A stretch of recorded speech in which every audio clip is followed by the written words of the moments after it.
Bonux Automatique, son premier cadeau, c'est la blancheur.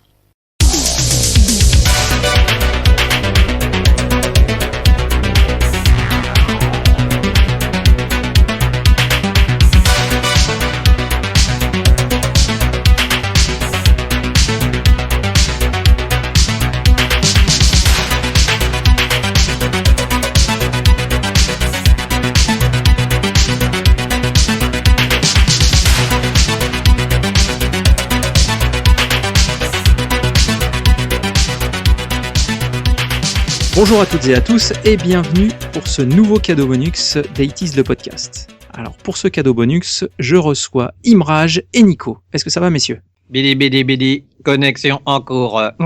Ça va oui, ça va très bien. Exterminate. Waouh. Tout va bien.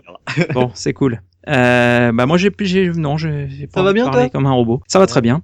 Donc comme nos deux acolytes ont pu vous le laisser entendre, nous allons traiter du futur. Alors le futur vu à travers le spectre des années 80. Donc ce futur rarement positif, il faut bien le dire, nous avons décidé de l'aborder selon 3 styles de futur, à savoir le post-apocalyptique, le space opéra et le cyberpunk. Voilà. Donc parmi ces 3 styles, nous allons aborder 4 thèmes et on va commencer par les véhicules du futur vu des années 80. Alors pour ce premier thème, on va déjà s'écouter un petit extrait sonore qui pourra nous mettre sur la piste et dans l'ambiance.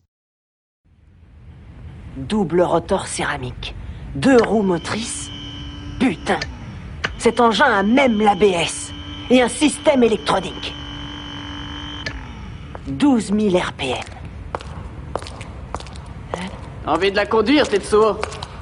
Bon, allons-y. Cette moto a été conçue pour moi. C'est trop pour un morveux comme toi. Cette moto te concasserait comme une vulgaire olive, mon vieux. Je pourrais la conduire. Ne me fais pas rire. Va d'abord apprendre sur un tricycle.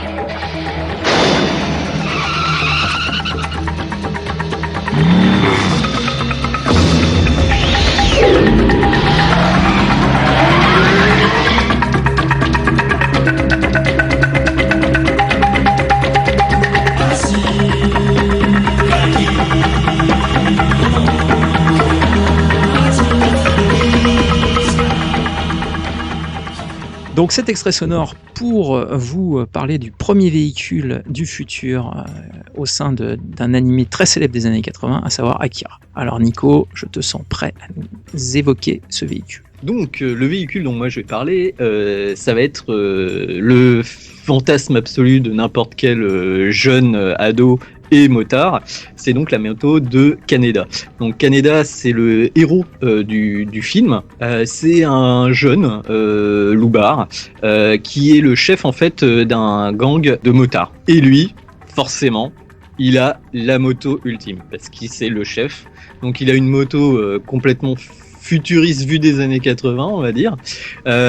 C'est comment la décrire ? C'est la moto ultime japonaise. Elle est bourrée d'électronique, donc il y a un ordinateur de bord, il y a un ABS. Elle est rouge, mais rouge Ferrari, ce qui était très très très à la mode dans les années 80, le rouge Ferrari. Il y a des autocollants de marque futuristes entre guillemets, donc des marques dont les 3/4 ont disparu depuis. Ah, il y a Canon, il y a Canon, il y a Shoei qui est un truc de pneus. C'est assez marrant de voir ce que s'imaginaient les Japonais être le top. En fait, c'était le top de la technologie de l'époque. Et bon, maintenant, il y a des marques qui ont disparu, quoi. Ce qui est assez marrant d'ailleurs, c'est que dans ce film, c'est que les autres motos, en fait, c'est des motos classiques plus ou moins. Il y a quelques motos avec une espèce de châssis en fait central. Je sais pas trop comment expliquer ça, mais au lieu d'avoir une fourche qui passe des deux côtés de la moto, en fait, c'est une fourche qui fait un espèce qui prend la roue sur le côté. Mmh. Alors techniquement, je suis pas motard, donc je sais pas pourquoi les motos ont des fourches avec des deux côtés et pas que d'un seul. Mais en gros, c'est la seule différence qu'il y a entre les motos d'époque et les motos du futur d'Akira. Sinon, il y a même le grand méchant, une espèce de grosse Harley. Mais par contre, la moto de Kaneda, c'est quand même. Ce qui est marrant, c'est que c'est une sportive, mais c'est aussi un chopper. C'est-à-dire qu'il est assis comme sur une chaise, pas comme sur une moto sportive japonaise. Et j'imagine que c'est un peu aussi pour dire c'est la moto du chef, quoi. Je suis assis en arrière, je suis plus sûr de moi, on va dire, que les autres. C'est une moto sur laquelle on peut installer des trucs de combat.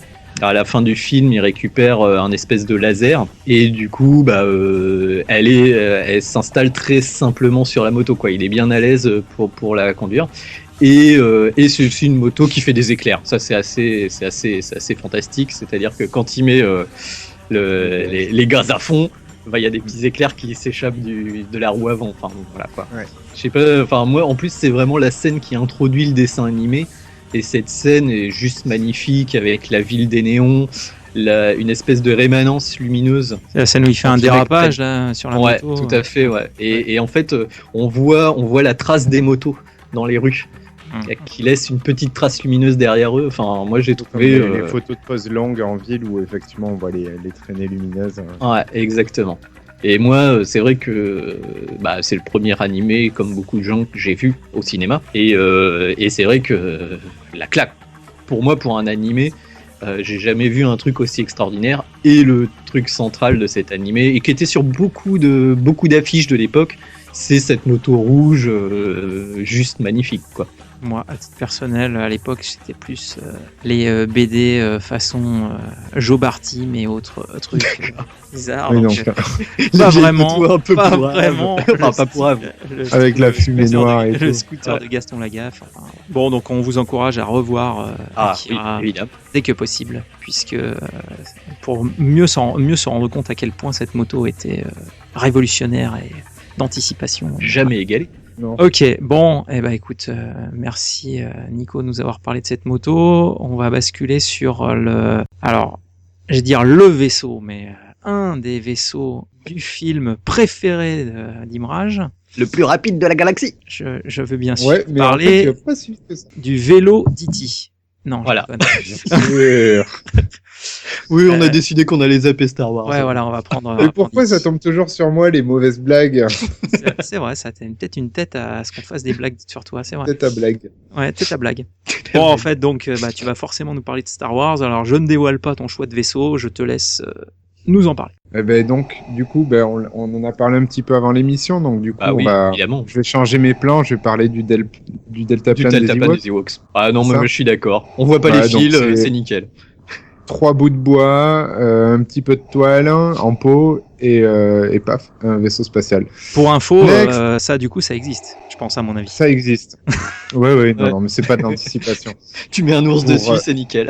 Pour revenir un petit peu sur le sujet, on va quand même aborder le Faucon Millennium, ou le Millennium Falcon, ou le Faucon Millénaire, blagonnette des traducteurs. Donc le Faucon Millennium, c'est quoi? C'est le vaisseau piloté par Han Solo et Chewbacca.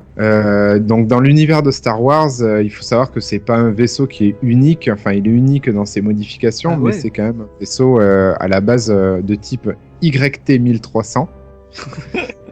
Donc c'est un vaisseau de transport de type cargo, donc lui il est spécialisé dans le transport de VIP, on va dire, et donc le vaisseau en fait a échangé beaucoup, il a été récupéré par beaucoup de personnes et customisé tout au long de sa vie, et il est arrivé dans les mains de Han Solo il l'a gagné au jeu tout simplement, et il l'a gagné au jeu versus Lando, quoi. Donc, tout simplement, c'est Lando qui lui a filé le Faucon. D'accord. Donc voilà, c'est quand même un vaisseau qui a été beaucoup modifié, comme on l'a dit.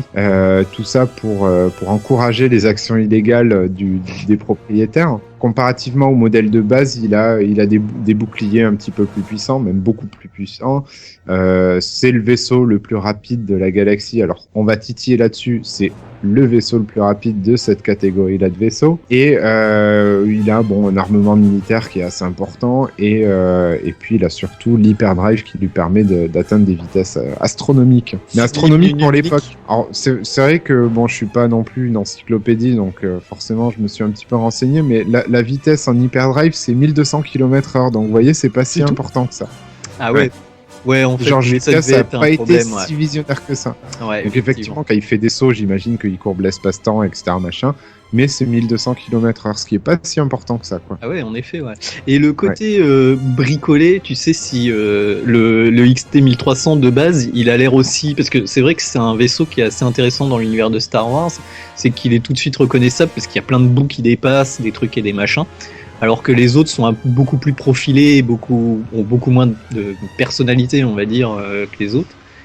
Disons que celui-là, en fait, il a surtout donc la base du vaisseau qui est une espèce de soucoupe Mhm. avec deux protubérances à l'avant. Ouais. Je sais pas comment expliquer ça. Oui, Ce qui a été rajouté a priori, c'est le poste de combat sur le côté. d'accord, ouais. Voilà, et donc, enfin voilà, surtout au niveau de l'armement.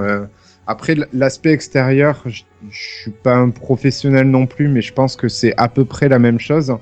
Mais le poste de combat, s'il n'était pas existant, il a été sûrement agrandi. Voilà, mais surtout des modifications pratiques pour que le vaisseau puisse se défendre et en termes d'attaque et de défense, quoi. Et de vitesse, surtout la vitesse. Et surtout, il y a un jeu à l'intérieur, une sorte d'échec et tout, et c'est ça moi, que holodeck. j'adorais dans le Faucon millénaire. C'est ce fameux jeu, voilà, c'est une sorte de jeu d'échecs, c'est ça, hein, Oui, c'est ça, ouais. C'est ça, ouais. avec des Ouais, hologrammes. faut distraire les VIP qui voyagent, quoi. Voilà. Du coup, il y a Ça, j'avais adoré. à l'intérieur. Et c'est aussi un vaisseau qui marche à coup de clé à molette dans la tronche.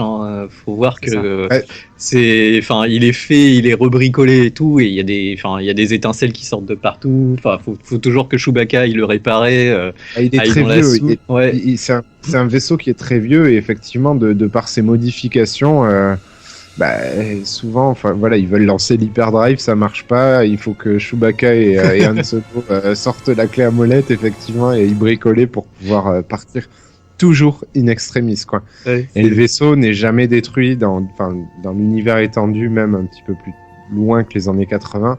Le vaisseau n'est jamais détruit, quoi. Ça sent la panne d'embrayage, tout ça, mais bon. Ouais, c'est ça. Ce qui est marrant, Ouais, c'est que c'est un vaisseau ultra Merci, futuriste, mais quelque part, Quel enfoiré. faut savoir qu'il me rage à des petits problèmes de voiture récemment. Mais pour en revenir au Faucon Millennium, oui, c'est vrai que c'est un vaisseau extrêmement futuriste, quoi. Il va à la vitesse de la lumière ou un peu moins et tout, mais c'est vraiment, il y a un système électronique, un ordinateur de bord, j'imagine, mais il est pas mis en avant. Il est mis en avant comme un truc sur lequel hop, on va Très changer des mécanique, pièces et hein. tout. Il est très mécanique, ouais. Il est très à l'ancienne, entre guillemets, pour un C'est truc ça. extrêmement futuriste au final, quoi. Ah bah écoute, merci Imraj pour ce Millennium Falcon, autrement appelé Faucon millénaire, enfin bon, on l'appelle comme on veut, et il est très beau en Lego, cela dit. Oui. Oui, Justement. ce sera le prochain cadeau de Noël de mon fils, je pense. Ouais, ton fils, ouais. Ouais, Quelle ouais. chance il a. Ton fils. Oh là là, ouais, qu'est-ce qu'il est, c'est formidable. Ok, bon, on va basculer sur le dernier véhicule, à savoir l'Interceptor de Mad Max. Alors, l'Interceptor de Mad Max, donc Mad Max, pour situer le contexte, c'est un film où les nations se battent pour l'essence, en fait, le pétrole. Et donc Mad Max, enfin on va dire Mad Max, mais c'est pas son nom, c'est Max Max Rokatansky. En fait, il est flic. Il a donc cette fameuse Interceptor qui n'est ni plus ni moins qu'une Ford Falcon avec un moteur quand même de 5 litres 8. Et c'est lui qui est chargé de faire régner l'ordre. Ils sont en manque d'essence et ils prennent un moteur. Voilà, c'est assez paradoxal, je te l'accorde. Ouais, enfin, une hybride pour Mad Max, si tu veux, solaire. ça aurait fait bizarre. Hein. Qui se recharge avec le freinage, enfin bon, bref. Parce qu'il freine peu quand même dans Mad Max. Voilà. Freine c'est pour pas les beaucoup, faibles. non. Voilà, donc du coup, il est chargé Il laisse pas passer les piétons. il est chargé en gros, de faire Carmageddon avec les bandes de pirates de la route. Ce film-là, c'est quand même un film assez léger du point de vue scénaristique. Hein, on va pas se mentir, mais qui a quand même marqué justement sur le côté face à face routier qui ont lieu tout au long du film. Et qui sont très violents et très rapides aussi. Enfin, c'est un truc. Il y a pas de volonté de faire une chorégraphie et tout. Enfin, la voiture non, ça dure pas sur longtemps. l'autre et boum. Voilà, En non, c'est gros, vrai. c'est ça. Enfin, quoique ça a un peu évolué dans le Mad Max 2 pour le coup. Ouais. Ouais, tout à fait, ouais. Mais dans le 1, effectivement, et puis j'ai l'impression, pour avoir vu quelques bandes annonces du futur Mad Max qui va arriver là dans pas très longtemps, il y a l'air d'y avoir plus de chorégraphie et dans les cascades, et voilà, parce que ça, on s'est adapté à, entre guillemets, notre époque cinématographique. Bah, surtout que c'était un western, donc c'est la trame du western, donc quand il faut tuer un ennemi, il tue tout de suite. Ce qui est assez marrant, moi je trouve, sur la Ford Falcon, en fait, c'est que c'est une vieille voiture. Même dans les années 80, en fait, c'est une voiture un peu rétro. Alors, je lis peut-être un peu trop sur le truc, quoi, mais qui veut dire, en gros, dans les années 80, on fait des super voitures, mais qui vont pas tenir à l'apocalypse, quoi. Vaut mieux considérer la Ford Falcon pour survivre, parce que ça c'était une bonne bagnole, ça tombait pas en panne, et puis quand tu rentres dans un autre mec, c'est lui qui vole, quoi. C'est ça qui est assez marrant.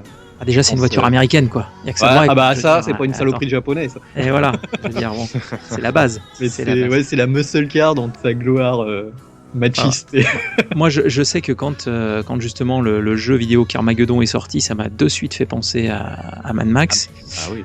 De même pour le livre dont vous êtes le héros, combattant de l'autoroute, que j'adore, c'est pareil, c'est tout à fait Mad Max. C'est quelque chose, ce livre, ouais. Voilà, moi c'est mon préféré. C'est un défi fantastique en plus, c'est ça ? Exactement, ouais.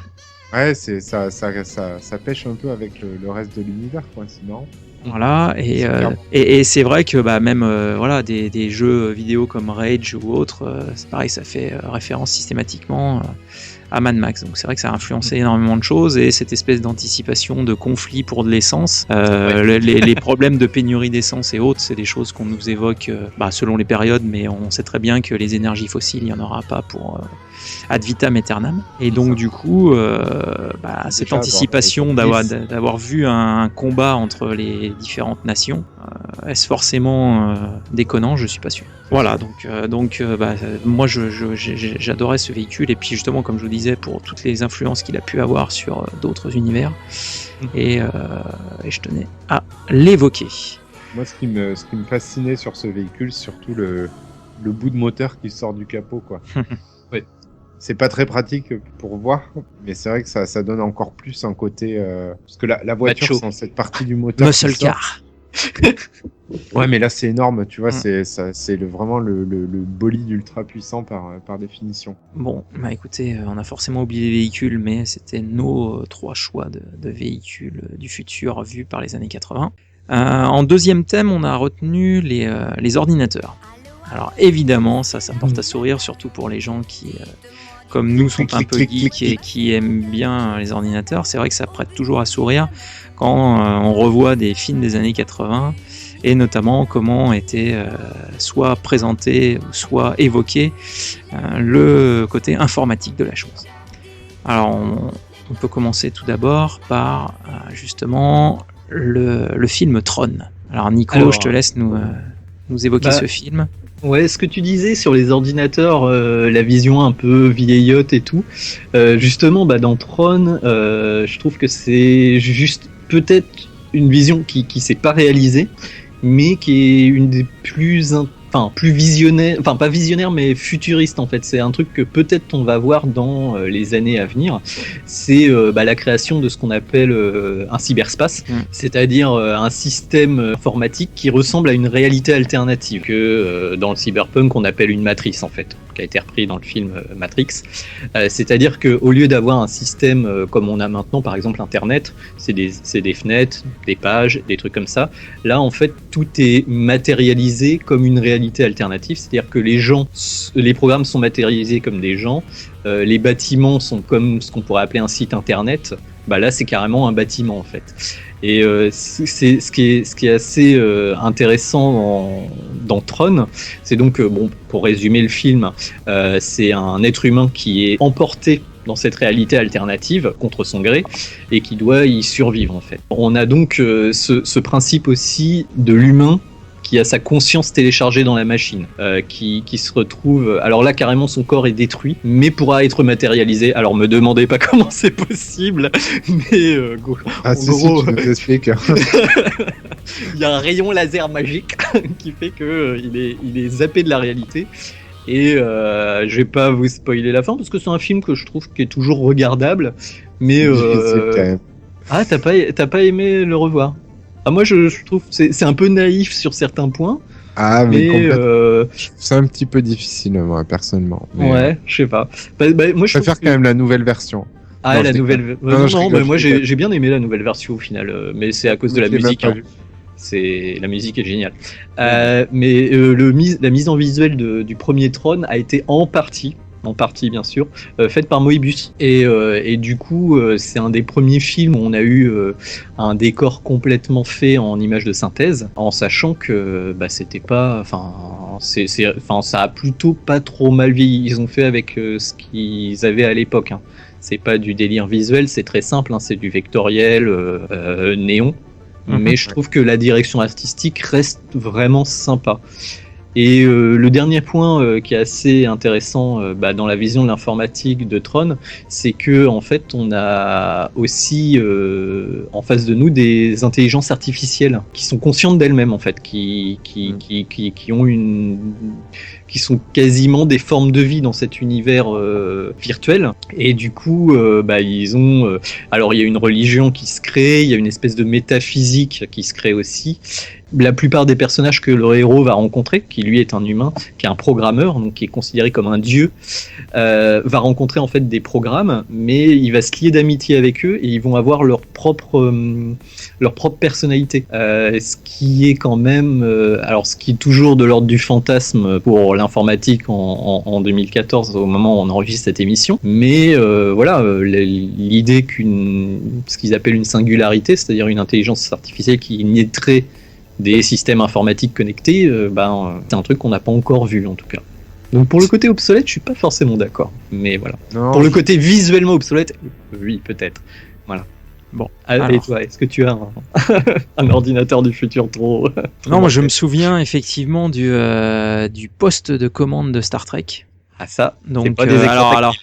alors après Star Trek, c'est ça dure encore d'ailleurs, Oui. on peut le dire. Mais la représentation donc du poste de commande de l'Enterprise reste quelque chose qui faisait rêver. Moi, je sais que quand j'étais gosse, le côté la personne qui se mettait sur cette espèce de plateforme aussi, on disait téléportation et autres. Ouais. Et puis après, tous les boutons de partout, où il y avait les assistants du Captain Kirk qui étaient là pour justement faire marcher tous ces ordinateurs dans cette salle avec des boutons qui clignotent de partout. C'était quelque chose qui, moi, avec mon Amstrad CPC à l'époque, me paraissait, comme qui dirait, un peu révolutionnaire. Et surtout, je comprenais pas bien comment un jour ça pouvait on pourrait avoir des vaisseaux qui contiendraient tant de boutons dans une même pièce et puis qui permettent de téléporter des gens du vaisseau sur une planète. Voilà. Donc moi c'est vrai que ce poste de commande, je sais pas si vous avez suivi Star Trek, mais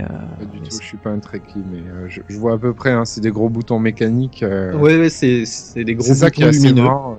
C'est ça qui me fait beaucoup triper, on va dire, sur ce genre d'ustensile-là, c'est que effectivement, on est capable d'imaginer de la téléportation, de la matérialisation de nourriture, des technologies qui existent aujourd'hui. Je sais que Star Trek, c'est plus ou moins eux qui ont inventé la tablette.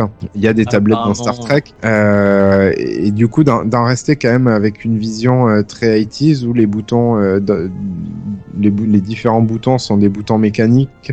Les écrans sont des écrans cathodiques, souvent monochromes. Ouais, quand t'as de la chance, hein. T'as du vecteur, de l'écran d'oscilloscope aussi. Ouais, non, mais c'est quand même assez hallucinant d'avoir cette espèce de contraste entre vraiment une vision limite Rétrograde. Ouais, complètement rétrograde et en même temps assez visionnaire, quoi. C'est rigolo. Et moi, ce qui m'a toujours halluciné, et c'est ça qui était assez amusant dans Star Trek, c'était que, en gros, les opérateurs avaient un espèce de clavier qui était pas du tout différencié, en fait. Il y avait des boutons de couleur, on savait pas trop. Et en fait, ce qui est assez intéressant, c'est de se dire que les gens dans le futur de Star Trek, étaient capables de voir cet écran et d'y comprendre quelque chose. Ouais, alors que nous, en le regardant, on comprend rien. Et c'est ça que je trouve ça a vieilli. Je crois que les acteurs appuyaient au hasard. Ouais, ils appuyaient au hasard, ils faisaient ça. Mais j'imagine que, dans mon imagination, je trouvais ça assez génial parce que justement, les gens étaient tellement à l'aise avec ces appareils appareils électroniques, ils avaient plus besoin d'avoir les lettres, par exemple, du clavier. C'est-à-dire que pour eux, ça fait sens, quoi. Et le gars, voilà, il y arrive, lui, moi j'y arrive pas, je comprends pas, mais ça te met dans un truc futuriste, Fasciné. où t'es complètement paumé dans comment fonctionne cette technologie, donc voilà, je suis paumé parce que c'est une technologie du futur beaucoup trop avancée pour mon cerveau de spectateur des années 80, quoi. Eh ben, on va faire notre dernier choix de représentation de l'ordinateur. Il s'agit de Skynet et donc de Terminator. Donc, Évidemment. Imraj, si tu veux bien nous parler de tout cela. Alors, Skynet, en fait, c'est un petit peu le mari de Sherka qui a mal tourné, quoi. Oula. Il y va fort. Non, mais... Donc Skynet, à la base, c'est surtout un super ordinateur, ou plus précisément une intelligence artificielle qui a été créée par l'armée américaine pour les opérations de défense. Et comme souvent dans les œuvres de ce genre-là, il y a toujours le moment de la prise de conscience et l'envie irrépressible d'éliminer la race humaine, quoi. Voilà.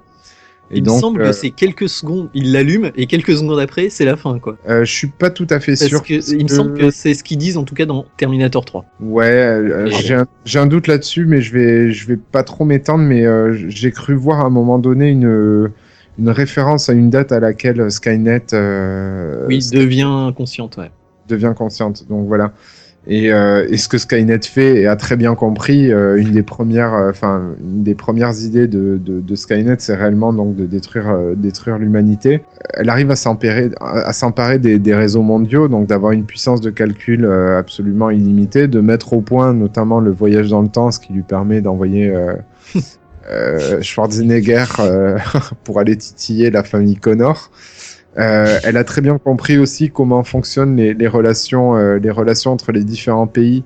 Et c'est assez marrant parce que c'est typique des années 80, mais elle joue un petit peu des Russes, donc en lançant toute la puissance nucléaire des États-Unis pour aller bombarder donc la Russie. Et la Russie, forcément, contre-attaque et balance tout sur les États-Unis. Donc c'est un petit peu le jugement dernier. C'est le mal incarné, si vous voulez, qui a été créé par la main de l'homme et donc qui est capable d'avoir une puissance de calcul absolument phénoménale. Donc c'est vraiment pas un ordinateur à part entière, mais plus un réseau d'informatique géant qui a conscience de lui-même. Voilà. Je n'aurai qu'un mot, OCP vaincra. Bref, merci. Ah oui, j'ai la citation complète si vous voulez pour... Donc l'arrivée de Skynet, c'est donc le T-800, le Schwarzenegger, qui nous explique le programme Cyberdine en fait. Donc dans 3 ans, Cyberdine devient le plus important fournisseur de matériel électronique militaire. Tous les grands bombardiers sont équipés de systèmes ordinateurs Cyberdine qui évitent la main-d'œuvre humaine. Cela leur permet de voler avec une parfaite efficacité opérationnelle. Le financement de Skynet est voté. Le système se met en place le 4 août 1997. Les décisions humaines sont éliminées de la défense stratégique. Skynet commence à prendre à vitesse géométrique. Je ne sais pas ce que c'est. Il devient autonome le 29 août à 2h14 du matin, heure de Greenwich. Et c'est à ce moment-là qu'il éradique l'humanité.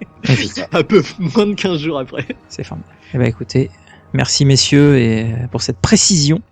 Prochain thème abordé, l'armement. Toujours dans la même mouvance. C'est vrai que quand dans les années 80 on regardait des films d'anticipation, on va dire, les choses qui nous faisaient rêver ou qui nous paraissaient absolument irréalistes pour l'époque et donc complètement crédibles pour le futur.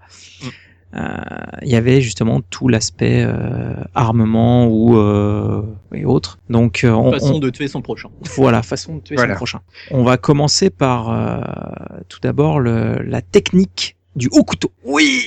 Donc la technique du haut couteau. Déjà, on va s'écouter un petit extrait sonore de tout cela. L'héritier du haut couteau de cuisine est le seul capable de venir à bout du tyran et de détruire l'édifice sacré du Nantes de fourrure. Il va utiliser la technique secrète du haut couteau de cuisine. J'espère qu'il sait ce qu'il fait. L'essence même de l'école au couteau à beurre est de frapper son adversaire sans le toucher. L'attaque de la grande ours est d'une puissance incalculable. Moi-même, j'ai des difficultés pour le calculer. Je suis Sauzer, le roi du Nantes de fourrure. Je n'accepterai jamais la défaite. Le roi du haut couteau très aiguisé a décidé de devenir le maître de toute la planète.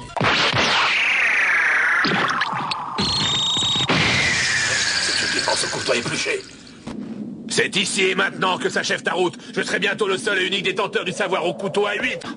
Le secret de l'école au couteau rang de montagne réside dans la supériorité de l'esprit sur la matière. Je suis le roi du haut canif. Il utilise la technique planche à pain. C'est donc vrai, tu es bien un oiseau de feu de l'école Naruto. Alors effectivement, comme je le disais, la première arme que nous allons évoquer, c'est la technique du haut couteau. Le corps humain. Voilà, le corps humain étant Son la meilleure corps est une arme. Bien sûr, son corps est une arme. Alors le haut couteau, donc bien sûr vous aurez fait le lien avec la série Ken le Survivant. Enfin la série, le manga animé. Enfin, après, Et la série, et le film. donc c'est une technique d'arts martiaux, on va dire, qui consiste. Alors, il y a plusieurs écoles, c'est ça le truc. C'est que il y a le. Ah, il n'y a qu'une seule école du haut couteau, attention. Oui, mais après, il y a les des branches. écoles du Nanto. Ah, non, il y a plusieurs Il y a au couteau. deux monsieur. écoles. Il y a plusieurs au couteau, il y a 3 branches de couteau. Ah, et si, monsieur. J'ai regardé. Ah oui, pardon. Eh oui, Oui, eh oui. tout à fait. Un couteau, il y a toujours 3 Ça branches. va, vous avez fini? Oh là là, tu spoil la série pour les gens, c'est horrible. Mais Voilà. Vas-y. Donc bref, on va oui, parce qu'après il y a les Taizan, les Raikan et le Gento. ouais. Voilà, bref. Exactement. Bon, tout ça pour dire que, en Quelle gros, de horreur. toute manière, on va pas rentrer trop dans le détail, mais moi je sais que quand je regardais ce fabuleux dessin animé, Ah, mais alors que explique j'avais. comment ça marche, cette technique de kung fu. C'est pas une technique de kung fu des bah points alors. vitaux. Ben oui, Vas-y. c'est. De quoi tu veux que j'explique? Bah oui. Bah en gros, énorme c'est comme il y a des points vitaux. Voilà. Voilà. Donc ça corps. permet dans le corps et ça permet de manipuler ce corps et le détruire de l'intérieur. C'est pour résumer. En gros, on touche les points vitaux et après il y a un certain temps qui s'écoule entre 7 et 10 secondes où la personne, on annonce que Gonfle. tu vas mourir et ensuite la personne se disloque. Enfin bon, faut l'avoir vu quoi. Donc comme je disais, j'avais vu ce dessin animé alors que j'avais pas du tout l'âge pour le voir. Comme plein d'enfants de l'époque dans le club Dorothée, le fameux Ken le Survivant, et c'est pareil, c'est quelque chose qui m'avait profondément marqué quand j'étais enfant, parce que c'est vrai que à l'époque, nous, j'avais plein de camarades qui faisaient du judo, qui faisaient peut-être un ou deux, qui faisaient peut-être même du karaté ou je ne sais quoi. Les nuls quoi. Et c'est vrai que je me disais, mais comment c'est possible que dans le futur on puisse arriver, grâce à faire cette exploser. technique, à faire exploser des corps? Et c'est pas possible. Non, c'est pas possible. Donc je sais pas, c'est un truc qui m'avait vraiment, d'un point de vue anticipation et futur, autant Dragon Ball et les boules de feu et les trucs, j'y croyais pas du tout. Mais là, je sais pas, le coup des points vitaux et autres, parce que c'est vrai que y a quand même des arts martiaux où en appuyant à un endroit, on peut immobiliser ou on peut rendre inconscient, ou il y a voilà, il y a des techniques, tu vois. Donc du coup, je me disais, mais c'est peut-être crédible cette histoire de points vitaux. Tu vois, ça venait apporter de l'eau au moulin, quoi. Bon, par contre, le coup des corps disloqués, là, pour le coup, ça devenait compliqué. Mais surtout, ça faisait peur. Mais bon, voilà. Donc c'est une série que mes parents m'ont vite interdit de regarder, mais que j'ai regardé quand même. Et d'ailleurs, je me demande jusqu'à quel point c'est repassé que très très récemment, je pense. Ça a dû être interdit pendant des années. Je pense que c'est, à part sur les chaînes manga. Oui, voilà, c'est ça, des chaînes spécialisées. Mais sinon... ça passe plus du tout. Ça passe plus du tout. C'est vendu en DVD, mais faut vraiment s'imaginer. En fait, c'est la rencontre Ken le Survivant entre les films de kung-fu des années 70 et les films gore en fait des années 80. Et c'est vrai que c'est un mélange. Après, moi, c'est la première fois que je voyais un truc pareil, quoi. Parce que c'est vrai que sur les films de kung-fu, ils se mettent des coups de pied, ils sont assommés ou même ils sont tués. Mais il n'y a pas ce côté très graphique de la violence où les types sont tordus dans tous les sens et explosent. Et ce qui est assez amusant, c'est que donc il y a ce haut couteau qui permet de disloquer les corps de l'intérieur, c'est-à-dire on appuie sur des points vitaux et le type explose. Et en face, il y a la branche rivale qui est le Nanto, le manteau du vison par exemple, où les types découpent les gens en face, quoi.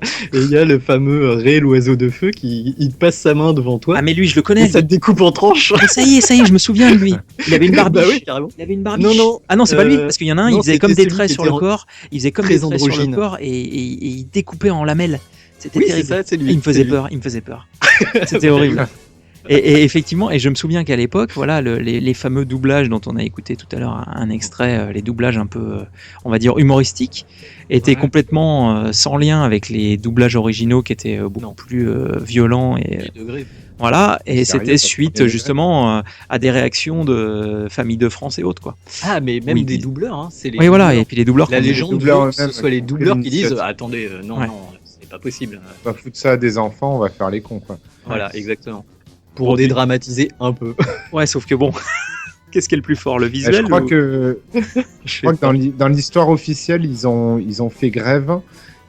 Parce qu'ils ne voulaient pas la doubler et donc ils ont dit on veut bien la doubler mais à condition qu'on réécrive nous-mêmes les dialogues et donc ça a été accepté et à partir de là ça a donné la traduction qu'on connaît, quoi. Manteau de fourrure et tout le bazar. Alors on va repasser sur de l'armement plus classique avec un classique. Ah, classique, enfin je veux dire avec quelque chose qui a fait acheter des néons à plein de monde pour essayer de reproduire cette arme, à savoir le sabre laser de Star Wars. Donc Imraj, grâce à ta carte de membre du club Star Wars, je te laisse en parler. Non, mais vous avez jamais vu chez Ikea, ils ont fait des néons de couleur avec une espèce de poignée argentée. Enfin voilà, c'est ça. Bon, laser. Bon, il y a un fil, quoi. C'est dommage.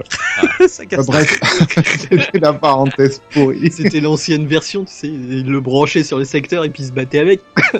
Ouais, c'est ça. Non, mais alors attends, parce que je pourrais te faire un historique du sabre laser si tu veux. Alors. Faut savoir que les Jedi à la base utilisaient des vrais sabres avec des lames.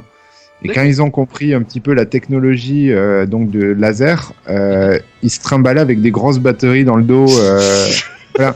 Donc après, ils ont réussi à miniaturiser. Donc te moque pas, c'était vraiment le cas. Ils avaient des fils de partout. Branchés sur le pacemaker à Dark Vador. Attention, j'ai plus de cristaux, je me branche direct. Bref, voilà. Donc ça, c'est plus par où commencer du coup. Le sabre laser, donc c'est couleur, tout ça. Pourquoi, comment voilà, donc c'est l'arme de prédilection des Jedi D6, on le sait. Donc voilà, c'est un sabre pour les incultes qui produit un laser qui a une longueur variable et qui peut découper à peu près tout depuis la chair jusqu'aux métaux les plus solides. Il y en a certains qui résistent, hein, mais on va pas s'étendre là-dessus. Et en soi, donc voilà, il faut savoir que cette petite lame laser est rétractible, c'est-à-dire que rétractable. Donc quand on appuie sur un petit bouton, on a un bruit caractéristique et le truc rentre ou ressort. Voilà. D'après Luke Skywalker, donc il faut savoir que déjà c'est les Jedi qui construisent eux-mêmes leur sabre. C'est-à-dire que dans leur pèlerinage, ils vont chercher les différents ingrédients pour fabriquer leur sabre. Ce qui leur permet de choisir plus ou moins une couleur et la taille de la lame. Et pour aller un petit peu dans le détail, c'est assez simple dans sa conception. On a une poignée, qu'on connaît tous, une cellule d'alimentation, un cristal qui est nécessaire pour le fonctionnement, mais on en met généralement 3, et l'émetteur de lame et la lentille. Voilà, et donc ça fait un sabre laser qui est capable de découper à peu près tout. Ce qui est intéressant avec le sabre laser aussi, c'est que dans la mythologie étendue, en tout cas avant que l'Empire éradique un petit peu tous les Jedi, la couleur était souvent associée aux usages à la particularité des Jedi. C'est-à-dire que par exemple, un sabre bleu, donc c'était plutôt un Jedi qui pratiquait plutôt le combat au sabre laser et qui était moins plongé dans la maîtrise de la force. Le vert, c'était plutôt utilisé pour les Jedi consulaires, donc qui étaient plutôt dans la diplomatie, etc. Le violet, qui est un mélange de rouge, donc la couleur caractéristique des 6, et de bleu, on était plutôt sur des Jedi qui avaient étudié toutes les facettes de la force. Donc voilà, et après il y a donc c'est le cristal qui donne la couleur, et il y a différentes raretés de cristaux. Et sur les derniers sabres laser qui ont été produits, on est sur des cristaux synthétiques, donc des couleurs limitées, malheureusement. D'accord. Et puis ce qui est assez intéressant, une fonction qui est particulièrement intéressante, c'est quand même la possibilité de dévier les tirs de blaster, ce que les Jedi maîtrisent à la perfection, quoi. Voilà. Et à noter que on associe cette arme au Jedi parce que elle est complètement inutilisable pour le commun des mortels. Donc vraiment, Eh ben écoute, merci Imraj. Nico va nous parler d'une arme. Que vous connaissez Ça- peut-être pas d'ailleurs. Pas Je sais très très connue, effectivement. J'ai hâte de t'entendre sur ce dossier. Le fouet monofilament. Alors, le fouet monofilament comme ça, je sais pas si ça fait très peur, mais c'est un peu, je pense, l'arme la plus dangereuse jamais inventée. Donc on parlait des sabres laser de Star Wars qu'il fallait surtout pas donner à un non-initié parce qu'il risquait de se couper avec. Et ben là, en fait, c'est encore pire. C'est-à-dire que le fouet monofilament, en fait, c'est dans les univers cyberpunk, c'est utilisé par les assassins. C'est le principe, c'est un petit fil lesté qui fait une molécule d'épaisseur en fait. Donc qui est tellement fin qu'il peut traverser à peu près tout. Ça fait 2,50 m de long au maximum. Et c'est donc extrêmement... en fait, c'est un fil très fin qu'on planque dans une bague et qui permet de... tu fouettes quelqu'un et il finit en tranche de salami.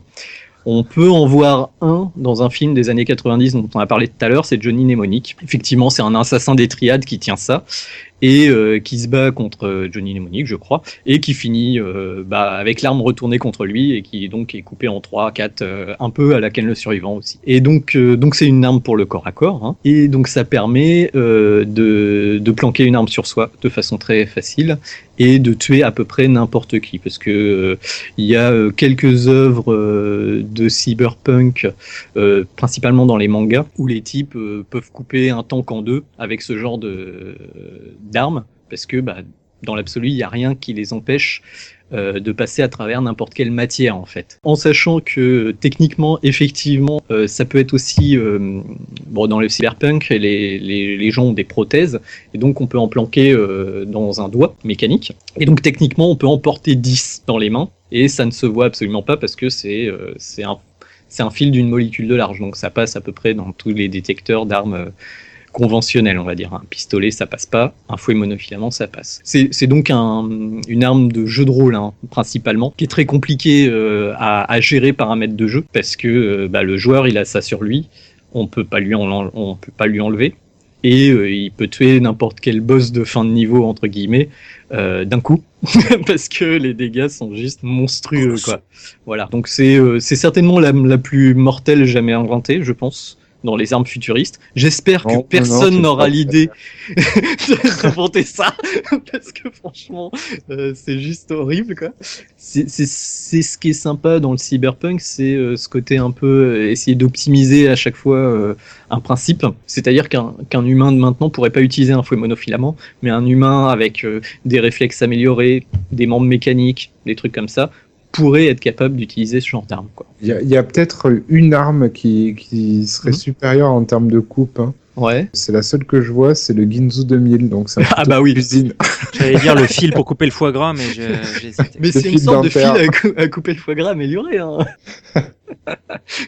Juste, il est chargé électriquement et il fait une molécule de large, donc il passe à travers n'importe quel foie gras, même qui sort du frigo. Attention. C'est clair. Ah ouais. Non, ça optimise, quoi, t'avais raison. Non, mais je connaissais pas vraiment. J'avoue que dès qu'on dit fouet, moi je vois Castlevania, mais bon, après. Mais écoute, merci Nico. Donc, dernier thème à aborder dans ce cadeau bonus sur le futur vu par les années 80. Nous avons choisi les robots. Alors les robots, on peut pas évoquer tout cela sans rappeler un peu les 3 grandes lois de la robotique. Est-ce que vous pouvez me les citer, messieurs ? Alors la première, c'est un robot n'a pas le droit de faire du mal à un humain, même de le tuer en fait. Imraj, une idée sur les 2 autres ? Donc la deuxième, c'est qu'un robot doit obéir à tous les ordres que lui donne un être humain. Sauf si ces ordres rentrent en conflit avec la première loi. La troisième règle, c'est que un robot doit protéger son existence à tout prix, tant que sa protection n'entre pas en conflit avec les 2 premières règles. Exactement. En sachant que les robots qu'on a sélectionnés, ils suivent 0 loi, hein, on est d'accord. Il n'y a aucune loi. Ah, méfie-toi. Attention. Pardon. J'ai pas dit mon dernier mot. Donc, justement, toujours dans les aspects du futur qui pouvaient soit nous faire rêver, soit peut nous faire peur, les robots avaient quand même une place assez prépondérante, puisque là, pour le coup, ce sont des choses qui ont su un peu se matérialiser par la suite. Donc le premier type de robot qu'on a choisi, il s'agit donc des robots que l'on trouve dans Blade Runner. Nico, je te laisse la parole. Alors, donc là, on parle de robots, enfin, plus de robots, c'est plutôt des êtres synthétiques. Alors en fait, on parle des réplicants. Blade Runner en 82, en fait, c'est l'adaptation d'une nouvelle de Kadic qui s'appelle Les robots reptiles de moutons électriques. Et en fait, sur ces réplicants, on est sur des robots de 3e génération, en fait. La première génération de robots étaient des robots comme on les connaît un peu à l'heure actuelle, pas forcément humanoïdes, mais qui étaient faits pour faire tous les travaux qui étaient trop dangereux pour les humains. Voilà, quand il y avait une centrale nucléaire à nettoyer, on envoyait des robots, quoi. Exactement. Après, la deuxième génération de robots, c'était des robots d'exploration spatiale, donc qui ont dû être beaucoup plus autonomisés, parce que fallait les envoyer dans l'espace. Et la troisième génération de robots, donc les réplicants, en fait, sont des humanoïdes synthétiques, c'est-à-dire qu'ils ont été créés à partir de cellules humaines, et on leur a implanté une intelligence artificielle très proche de l'intelligence d'un humain, et d'humain. Parce que, en fait, le truc avec les réplicants, c'est qu'ils n'ont pas conscience d'être des robots. En fait, ils pensent qu'ils sont des êtres humains normaux, sauf que on leur cache la vérité. Pourquoi ? Parce que l'industrie, la corporation qui les ont créés, qui s'appelle la Tyrell Corp, leur a donné une durée de vie limitée à 4 ans. Ils naissent adultes et en fait, ils doivent pas s'humaniser. Parce que s'ils s'humanisent, ils ont conscience de la fin de leur vie. Et du coup, comme dans le film Blade Runner, en fait, ils pètent littéralement un câble. C'est-à-dire que, comme si on annonçait à quelqu'un que toute sa vie était un mensonge et qu'il allait mourir dans quelques temps, ils deviennent un psychopathe et ils commencent à tuer des gens pour se venger de cette existence qu'on leur a infligée, voire d'essayer de passer outre leur condition de durée de vie de 4 ans, en fait. Et donc, ce qui est intéressant, en fait, c'est que toute l'intrigue du film Blade Runner se base autour de ça, c'est-à-dire que on a un test très élaboré pour déterminer si un individu est un réplicant ou pas, parce que en fait physiologiquement il y a quelques différences avec un humain normal, mais ça se situe au niveau de la moelle épinière, donc pour savoir on est obligé de tuer la personne en fait. Donc on a les scientifiques ont développé un test qui s'appelle le test de Voight-Kampff. Alors je te qui coupe permet, oui. Ce qui est assez marrant, c'est qu'il est inspiré d'un vrai test. Oui, oui, vas-y dis. Voilà, en fait, il y a un scientifique, Monsieur Turing, quelque chose. Alors, j'ai pas le détail sous les yeux, mais il a créé un test pour comprendre, en fait, pour essayer de détecter les intelligences artificielles. Une intelligence artificielle, voilà. Mm-hmm. Donc, en lui posant des différentes questions qui pourraient remettre en cause, en fait, son absence d'émotion. Mm-hmm. Ouais, donc c'est exactement le même principe que dans Blade Runner. Et en fait, ce qu'il y a dans Blade Runner, c'est qu'ils ont des émotions. C'est juste qu'elles sont factices. Et c'est ça qui est très très très compliqué et ce qui rend l'univers de Blade Runner vraiment intéressant, c'est que il y a vraiment une mythologie qui s'est créée, enfin une politique qui s'est créée autour. Il y a des gens qui pensent que on a fait des réplicants pour des usages il y a des robots prostitués par exemple, des robots de compagnie pour les personnes âgées et tout ça, et ils sont traités comme des citoyens de seconde catégorie, quoi. Ce sont des esclaves, et donc il y a des gens qui luttent, qui vont militer pour que cette durée de vie limitée à 4 ans soit stoppée, parce que ils ont des sentiments, donc il n'y a aucune raison de les condamner à mort entre guillemets aussi vite, et c'est toute l'intrigue autour du film, en sachant que Decker, le détective qui est censé arrêter les réplicants, et ben on a un doute à un moment donné. On se demande si lui-même n'est pas un réplicant programmé, lui-même doute de le fait qu'il soit humain. Et du coup, c'est vraiment le moment où le robot cesse d'être juste une machine, un objet, et philosophiquement, même s'il est produit par l'homme et qu'il a été créé de façon totalement synthétique, est-ce que ils n'auraient pas les mêmes droits que les humains et tout ça, quoi. Donc c'est vraiment des robots très très complexes et très bien utilisés dans le film parce qu'ils sont à la fois un questionnement sur la condition d'être humain et un ressort scénaristique totalement central au niveau du film. Soyons très honnêtes. Ouais. Soyons très honnêtes. Blade Runner a toujours été pour moi un univers très compliqué à appréhender. Et je t'avoue que ma principale connaissance de Blade Runner, alors j'ai vu une fois le film, c'est surtout le jeu vidéo qui a été fait dans les années 90 par Westwood Studio, qui du coup ne reprend pas le physique de Harrison Ford qui jouait dans le film Blade Runner. Mais que j'avais adoré effectivement par toute cette interprétation des émotions des réplicants ou non réplicants et ainsi de suite. Mais au-delà de ça, il faudrait que je lise le bouquin, qui comme souvent c'est le livre. Alors après Blade Runner, faut savoir que c'est une interprétation de l'univers, c'est pas exactement la même chose en fait. Ouais. C'est pas la même histoire. Et comme le jeu Blade Runner, en fait, le terme Blade Runner, en fait, c'est les mercenaires qui sont censés arrêter ces déviants, les réplicants. Ça fait référence à ce métier en fait de chasseur de primes. Bah écoute, merci Nico de cet éclairage pour un milieu un peu sombre sur Blade Runner. Le deuxième type de robots que nous allons évoquer sont issus de Battlestar Galactica. C'est plutôt de Galactica déjà. Alors voilà. Oui, déjà. Parce que Battlestar c'est 2000. Non, je suis pas d'accord. La première série s'appelait Battlestar Galactica et il y a eu Galactica 1980 qui était la deuxième série. Moi j'ai toujours dit Galactica, donc la première série, et Galactica 80. Battlestar c'est... J'ai sous les yeux le coffret intégral de la première série de 1979. Fais attention, il va vouloir t'exterminer.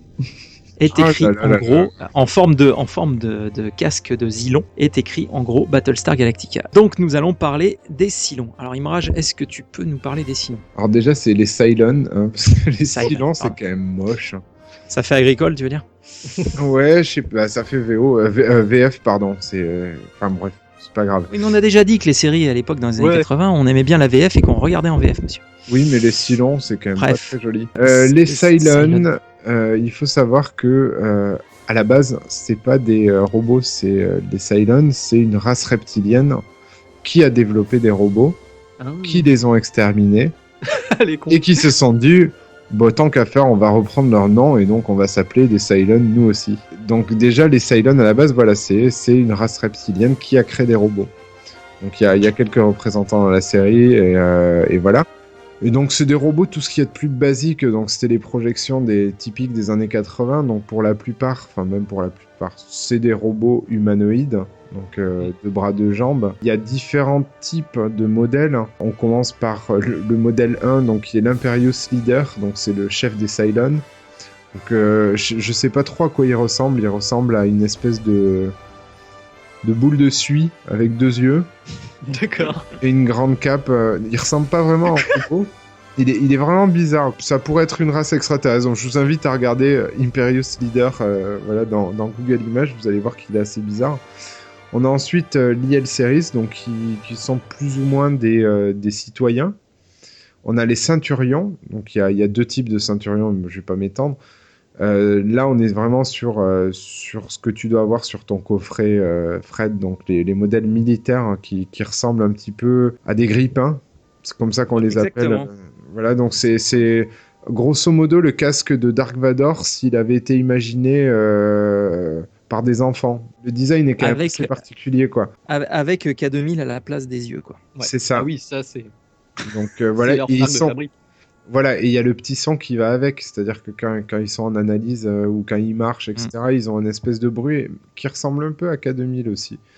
Eh oui, voilà. Donc ça, c'est dans Battlestar 80. On a aussi ce qu'ils appellent les Cylons humanoïdes, donc ils sont des Cylons à apparence humaine, presque humaine, qui a très certainement donné une inspiration sur la série des années 2000. Moderne. Ouais. Voilà. Donc donc c'est vraiment des grosses bébêtes en fer qui font un bruit un petit peu caractéristique, qui sont pas très agiles, ils ont plutôt on va dire un comportement à la Robocop, très lent et très tank. Ils sont tout chromés, mais en même temps le design est assez sympa. Voilà.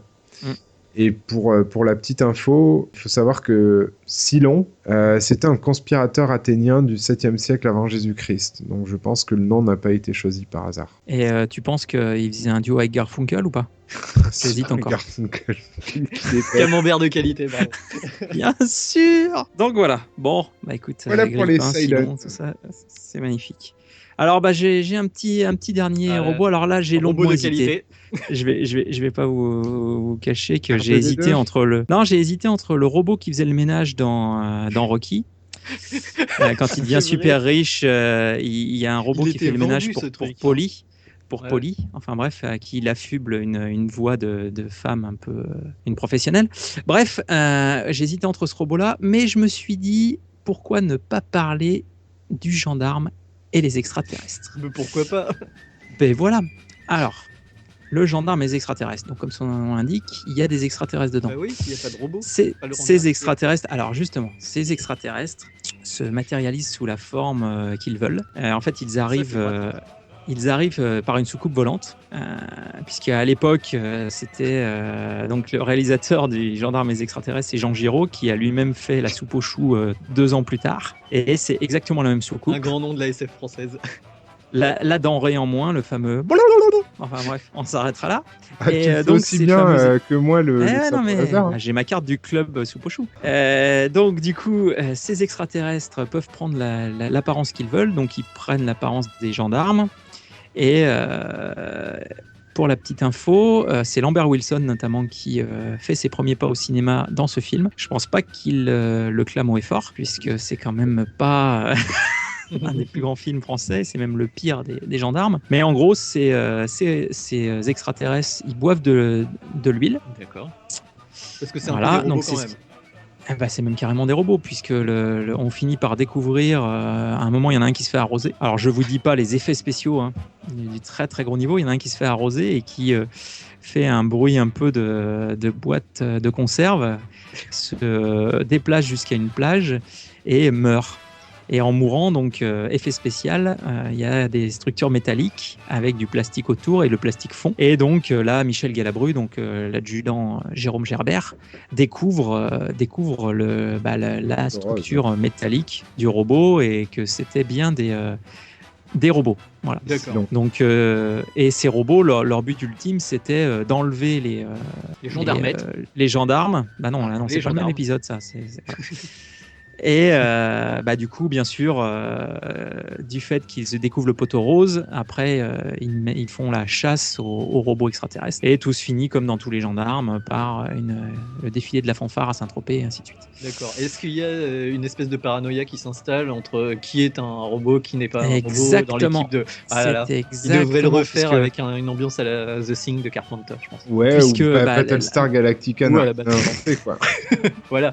Puisque l'un après l'autre, ils sont confrontés à leur double. Et bien sûr, ils en parlent aux autres gendarmes qui ne les croient pas. Enfin bon, les mécaniques habituelles dans ce genre de situation. Je vous promets, j'ai vu un extraterrestre, une soucoupe, mais non, mais elle est où? Enfin bref, voilà. Donc tout ça pour introduire un peu une note un peu comique sur le côté robot dans un nanar. Alors pas tout à fait les années 80 puisque c'est plutôt fin 79, mais comme je vous disais, ça a été repris après la soucoupe en 82-83 pour la soupe aux choux. Donc si vous avez un gendarme à ne pas voir, c'est bien celui-là, puisque c'est ou à voir vraiment si c'est le plus mauvais. Ouais, bah oui, ça dépend la le pire n'est jamais décevant. Oui, le pire n'est jamais décevant. Donc pour le coup, voilà. Donc j'ai un affect pour l'acteur Louis de Funès. J'adore cet acteur, mais j'avoue que dans ce film-là, il commençait à se faire très très vieux. D'ailleurs, il mourra 3 ans plus tard. Et c'est vrai que c'était plus le Louis de Funès qu'on a connu dans les années 60-70, à l'époque de la splendeur de l'Empire. Voilà. Donc, on voit ce que je suppose que aucun d'entre vous n'a vu le gendarme et les extraterrestres. Mais tu m'as donné envie de le voir, et aussi bizarre. Je crois. Voilà, de toute façon, il est rediffusé soit l'été, Bah, soit au moment de Noël. Donc, voilà. Le prochain qui passe, tu nous le mets dans le Télé 80s. Eh oui, mais non, mais le problème, comme je t'ai expliqué, c'est que c'est 79, donc on est limite. Bref. Allez, exceptionnellement. Ah, on verra. Bref, donc, écoutez, voilà, je crois qu'on a à peu près fait le tour de ces 4 grands thèmes. Donc, bien évidemment, nous en avons oublié. On compte sur vous pour nous faire vos retours sur Facebook, sur le post de blog et dans les forums. Pour, pourquoi pas un numéro 2 sur d'autres thèmes sur le futur vu par le spectre des années 80. Donc il me reste à vous souhaiter une bonne journée et à vous dire à très bientôt pour un nouveau cadeau bonus ou un nouveau podcast d'Eighties le podcast. Allez, salut à tous, ciao ciao, salut Nico, salut Imraj, ciao. Salut Sir, salut Imraj. Ciao.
Et à très vite. Fred. Allez, Salut. ciao, ciao. Ciao tout le monde.